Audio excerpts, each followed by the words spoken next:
Moja ya taarifa ambazo zinasambaa ni kuuawa kwa Quds Special Force Commander wa Irani. Huyu ni Ismail Qaani na huyu ni kamanda wa juu kabisa wa kikosi kile cha kule Irani ambaye anadaiwa kuuawa, na hii ni kwa mujibu wa The Sun kule Uingereza, na taarifa zinaenda mbali zaidi kueleza kwamba kuuawa kwake ni kutokana na inadaiwa katika vyombo vya intelijensia alihusika katika kuuawa kwa kiongozi wa Irani Kenemel, na yeye wakihusisha kwa nini makamanda wengi walifariki na yeye kubakia pamoja na zile kashikashi zote. So kumekuwa kuna propaganda nyingi zinaendelea huko Mashariki ya Kati kuhusiana na yeye kwamba ameuawa ama amenyongwa kutokana na hizo tuhuma za usaliti, kwamba amenyongwa kutokana na tuhuma za usaliti. Sasa hakuna uthibitisho wowote ambao umetoka ndani ya Irani kwamba huyu jamaa amenyongwa. Na tukienda mbali zaidi, unajua siasa za Middle East sasa hivi na ufinyu wa taarifa zaidi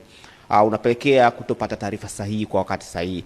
Na ukiona media inayoripoti ni Uingereza, The Sun ni chombo kikubwa cha Uingereza, na sometimes hivi natumika kwenye propaganda mbalimbali kuhusiana na Irani na mataifa hayo ambayo yanapigana na Marekani.